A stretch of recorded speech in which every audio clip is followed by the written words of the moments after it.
R3 블록체인으로 480억 달러 영국 미청구 연금 추적이 가능하다는 내용이 있습니다.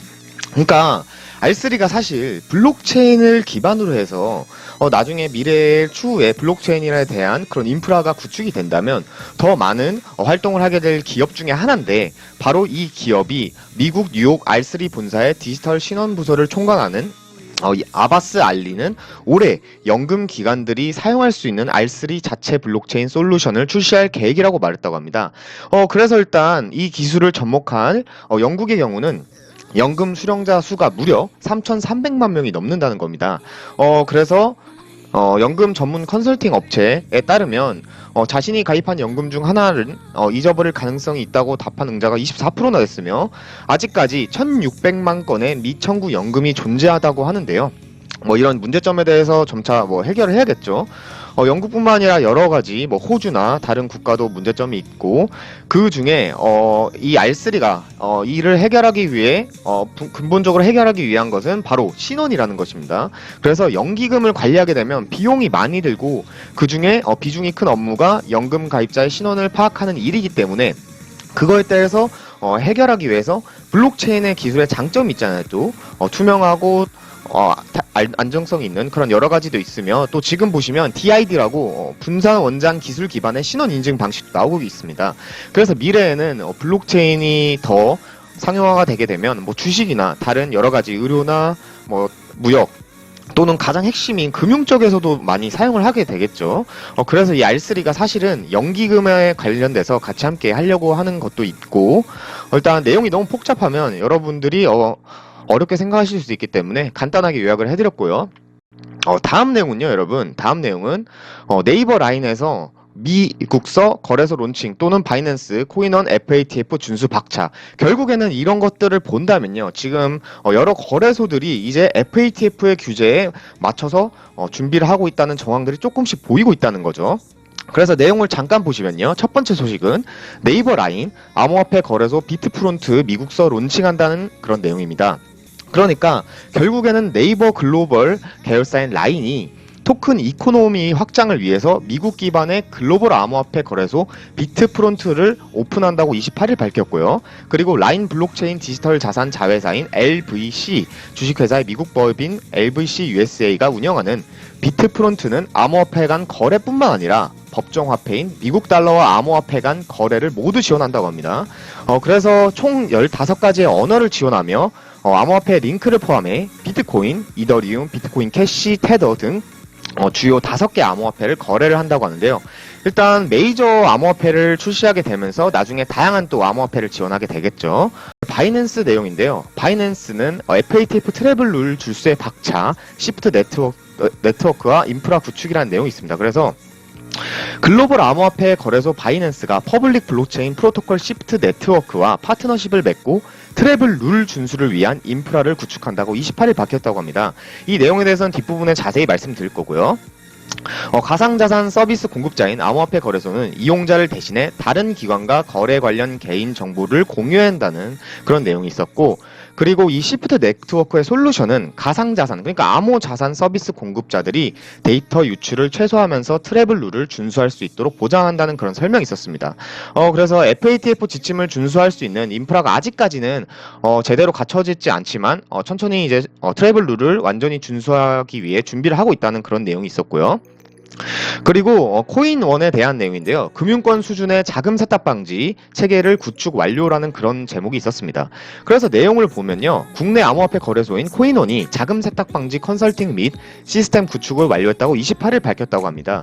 코인원은 이번 자금 세탁 방지 솔루션 구축을 통해 자금 세탁 방지 범죄 예방 및 투자자 보호를 위한 내부 통제를 강화한다는 방침인데요. 이에 따라서 알 수 있는 거는 대표적인 회사인 국내 거래소 중 하나인 코인원이 지금 FATF 규제에 맞게 움직이는 걸 봐서는 다른 빗썸이나 업비트 대형 거래소들도 이제 차차 FATF 규제에 맞게 움직이게 될 거고, 추후에 FATF 법안이 다 글로벌한 거래소와 글로벌한 국가 및 기관들과 협업을 한다면 이제 차차 우리가 기대하는 그런 규제에 대한 관련된 것들이 이제 수면 위에 오르게 될 거다. 이게 이제 바이낸스 시프트 사와 이제 제휴를 한 그런 내용인데요. 이게 어떻게 보면 트래블 룰이에요. 근데 이거를 너무 복잡하게 생각하지 마시고 이 트래블 룰이라는 게 어떤 거냐면 거래 당사자의 신원을 비롯한 정보가 자금과 함께 여행을 해야 된다는 뜻에서 만들어진 여행 규칙이라는 이름이 붙여졌다는 겁니다. 결국에는 당연히 거래 당사자가 신원과 함께 정보가 여행을 하듯이 공동으로 뭐 함께 다녀야 된다는 그런 내용이 어떻게 보면 맞는 거죠. 그래서 뭐 FATF에 대해서 아직까지 뭐 우려를 표명했다 뭐 여러 가지 그런 내용이 있지만 바이낸스 그 앞에서도 내용에서 봤듯이 이 여행 트래블 룰을 준수를 하려고 노력을 하고 있고 결국에는 FATF의 규제에 맞춰서 준비를 하려는 점, 그 정황으로 봤을 때는 이제 글로벌한 거래소인 바이낸스가 움직이게 된다면 다른 거래소들도 마찬가지로 움직일 것이다. 그 다음 내용은요, 이제 중국 언론에서 이 해당되는 내용은 알고리즘 때문에 제가 노란 딱지를 받을 수 있기 때문에 제가 이 내용은 언급을 안 하겠습니다. 이런 것의 여파로 디지털 위안화 발행이 제동에 걸렸다라는 그런 내용이 있습니다. 그래서 내용을 보면 이것에 대한 확산으로 블록체인 암호화폐가 업계가 큰 영향을 받는 가운데 중국의 중앙은행 디지털 화폐, 즉 CBDC의 발행 계획이 지연되고 있다는 주장이 나왔다고 합니다. 그래서 이때 당시에 26일 현지 시간으로 따지면 중국의 관영 매체에 따라서 이 해당되는 사태가 중국의 전역으로 확산됨에 따라 당국의 중앙은행 디지털 발행 계획이 차질이 빚어지고 있다. 일단 해당되는 인민은행이 1분기 중에 중요한 발표를 할 것으로 예상됐다며 기한이 한 달밖에 남지 않아 발표가 예정대로 진행될 가능성은 희박하다고 말했다고 합니다. 아무래도 이 해당되는 사태로 인해서 뭐 여러 가지 문제점이 있었겠죠. 그리고 또 중앙은행인 이제 인민은행은 기술적 기반과 인력 자원이 충분하기 때문에 발행 계획은 로드맵에 따라 변동 없이 진행될 것이다. 결국에는 뭐 이전부터 사실 얘기가 나왔던 게 있어요. 중국이 CBDC 발행에 대해서 박차를 가하고 있으며 이제 발행을 해도 문제가 되지 않는다라는 그런 주장들이 있었는데요. 그런 걸로 봐서는 중국도 나중에 CBDC를 발행할 거고, 그리고 제가 예전에 보여드렸던 한국은행의 공식 보고서에 의해서 CBDC에 대해서 연구와 얼마나 박차를 가하고 있는지, 그리고 최근에 기사를 통해서 본다면 뭐 태스크포스 팀을 구축을 하고, 그리고 미국의 같은 경우도 뭐 CBDC에 대한 내용이 나오고, 캐나다 또 뭐 각국 유럽 뿐만 아니라 일본도 많이 소식이 나오고 있겠죠. 그렇게 되면서 사실 만약에 중국이 CBDC를 먼저 발행을 하게 된다면 저는 이것이 다른 나라에도 영향을 미쳐서 CBDC 발행이 좀 더 가속화가 된다고 좀 보고 있고요. FBI 관련된 내용인데요. 해커들은 랜섬웨어로 1,700억 어치 비트코인을 벌었다는 내용이 있습니다. 이게 어떤 내용이냐면 뭐 여러 가지 랜섬웨어를 통해서 문제점이 되는데 그것을 복구를 해준 대가로 이제 비트를 받았다는 그런 내용이 있었고요. 이 해당되는 내용은 그렇게 막 크게 중요하지 않기 때문에 일단 넘어가겠습니다. 이번에는 다음 내용은 비트메인 그리고 마이크로 BT 비트코인 신형 채굴기 출시 경쟁 가열이란 내용입니다. 이거는 좀 약간 중요하게 살짝 볼 필요가 있다고 생각을 했는데, 비트코인 반감기가 3개월 채 남지 않은 상황에서 세계 최대 비트코인 채굴기 제조사 두 곳이 최신형 채굴기 출시를 놓고 각축전을 벌이고 있다는 그런 내용이 있습니다. 그래서 비트메인이 공개한 제품 설명에 따르면 엔트마이너의 신제품 F2의 채굴기 채산성 지수를 기준으로 선전해 있는 경쟁사 마이크로비티의 와츠마이너 모델 M30S보다 채산성이 뛰어나다는 그런 내용이 있었고요. 이 해당되는 업체는 지난해 60만 대 가량을 판매해서 비트메인이 오랜 기간 장악해온 채굴기 시장에서 상당한 점유율을 기록하며 비트메인의 경쟁사로 발돋움했는 그런 회사 중 하나입니다. 그래서 이 출시를 일단 시제품 같은 경우에는 3월부터 배송을 이제 하게 될 예정이라는데, 근데 이 여러 가지 내용을 보면 뭐 한 개 장비당 가격이 2,430달러고, 그리고 비교한 여러 가지 내용이 있었고요. 그리고 이 펭골린 마이너도 일부 장비가 3월에서 5월 배송될 예정이며 대량 선 주문을 할 경우에는 6월까지 기다려야 된다고 할 수 있다고 합니다. 그래서 이런 내용을 본다면 일단 장비가 도착하게 되는 시기가 아무래도 약간 반감기와 비슷하게 도착을 한다는 그런 내용이 있었고요. 근데 약간 음모론적으로 생각할 수는 있지만 이 시기가 좀 어느 정도 적합하게 좀 뭔가 맞춰진다는 게 좀 의문점이 들었고, 그 다음에 아직까지는 뭐 비트메인의 S19 모델은 장비 가격과 선 주문 시 배송 날짜가 알려지지 않았다고 하는데, 이 S19 모델에 탑재한 7나노미터 칩을 제조하는 데만 뭐 반도체 회사 TSMC의 공급 물량이 제한적인 상황에서 비트메인이 신제품을 대량으로 생산할 수 있을지에 대한 의구심이 커지고 있다라는 그런 내용이 있었습니다. 그래서 뭐 이게 어떤 내용이냐면 채굴기에 대한 것도 앞으로 더 업그레이드가 되면서 신제품들이 많이 출시가 될 예정이라 그런 내용을 좀 보시면 될 것 같고요. 다음 내용은요, 이제, 예전에 제가 부동산 쪽도 이제 결국 디지털 토큰을 활용해서 점차, 많이 사용이 될 거다라고 말씀드렸고, 그리고 토큰 경제에 대해서도 말씀드렸죠. 디지털 전환이 이루어지게 된다면 앞으로는 토큰 경제에 굉장한 영향을 미치게 될 것이다. 그래서 제가 그게 진행되고 있는지 아닌지에 대해서 여부에 대한 그 기사를 가져와 봤습니다. 그래서 내용을 본다면요. 부동산 기업 레드스완이 증권형 토큰 플랫폼 폴리메스를 통해 22억 달러 상당의 부동산 자산을 토큰화했다는 그런 내용이 있습니다. 그리고 이런 내용을 보면 이 토큰 중 7억 8천만 달러 상당의 토큰은 투자자들에게 사전 판매가 가능하며 그리고 추가로 40억 달러 상당의 부동산 자산을 토큰화할 계획이라고 밝혔다고 하는데요. 이를 통해 이번에 토큰화된 22억 달러의 어치는 미국 오스틴, 휴스턴, 텍사스 등 여러 가지 지역과 캐나다 온타리오에 위치한 각기 다른 16개의 A등급 상업 부동산이 있다고 합니다. 그래서 여러 가지 이런 거를 봤을 때는 뭐 여러 가지 어려움이 있겠지만, 부동산 쪽에서 이제 새로운, 또 자산 관련돼서 토큰화를 진행했다는 그런 내용이 있었고요. 그리고 제가 이 해당되는 또 기업 레드스완의 홈페이지에 직접 방문을 해봤어요. 그러니까 내려가다 보니까 레드스완의 자산 토큰화 및 교환이라는 내용이 있었고요. 결국에는 토큰을 통해서 또 부동산과 연동이 되고 있다는 그런 내용이 있었고, 그 다음 내용은요, 여러분, 리플 XRP 기반 자산 연동 토큰 발행 가능할 것이라는 그런 내용이 있었습니다.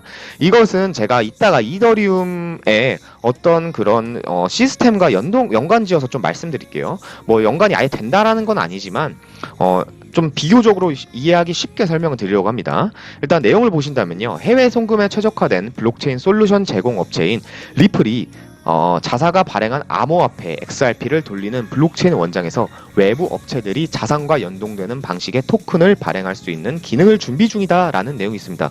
결국에는 또 암호화폐를 하는 쪽도 토큰 쪽으로 많이 개발을 하고 있죠. 결국에는 암호화폐, 메인넷을 보유하고 있는 암호화폐뿐만 아니라 앞으로는 토큰 경제도 더욱더 확장성 있게 진행을 할 거라는 그런 내용이 내포되어 있었고요.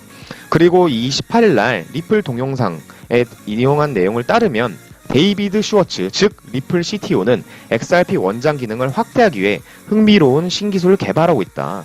외부 사용자가 XRP 생태계에서 다른 암호화폐를 선보이도록 지원할 것이다 라고 말했다고 합니다. 아직까지는 뭐 구체적으로 언급되지 않았으며 외부 업체들이 특정 자산에 고정된 가치를 갖는 암호화폐를 XRP 블록체인 플랫폼에 공개하는 데 사용될 수 있다는 선에서 언급을 마쳤다고 합니다. 그래서 제가 이거를 좀 쉽게 설명드릴게요. 그리고 예전에 데이비드 슈월츠가 또 유튜브 채널을 통해서 담보화된 XRP 스테이블 코인이 유동화될 수 있다, 뭐 이런 내용이 있는데요. 이걸 정리해서 말씀드릴게요. 여러분, 다이라는 게 있어요. 다이라는 게 어떤 거냐면요, 바로 이더리움에 관련돼서 스테이블 코인이라고 좀 보시면 되는데요. 이게 다이라는 백서거든요. 그래서 내용을 좀 보시면요, 비트코인이나 이더리움과 같은 인기 있는 디지털 자산이 실생활에서 화폐로 통용되는 데는 극심한 가격 불안정성이 커다란 제약으로 남아 있습니다.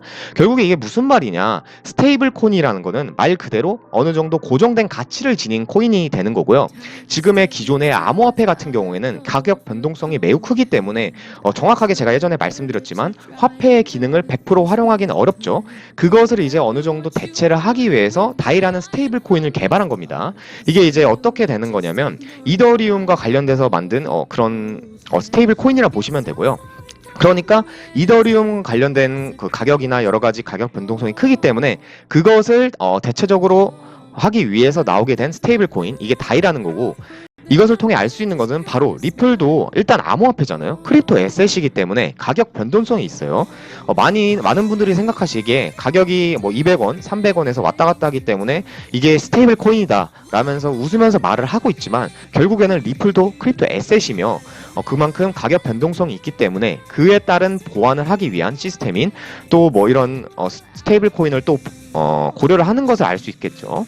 그래서 CTO가 이렇게 언급을 했다고 전 볼 수 있고, 이제 그 다음 내용은요, 이더리움 관련된 내용입니다. 이더리움은 어떻게 유니세프의 날개가 되었나.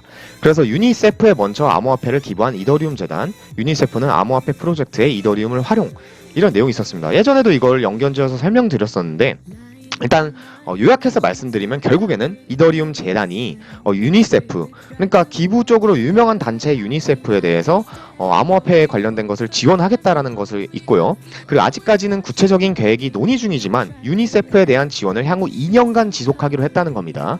그래서 유니세프 같은 단체와 제휴를 맺은 건 우리 재단이 이더리움 기술 향상에 계속 집중하면서 동시에 우리의 영향력을 극대화하는 방안이라고 믿는다라는 그 이더리움 재단 이사의 발언이 있었고요.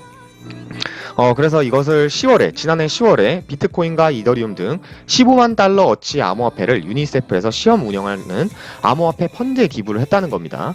그래서 점차 앞으로는 뭐 유니세프뿐만 아니라 다른 다양한 곳에 또 지원을 하겠죠.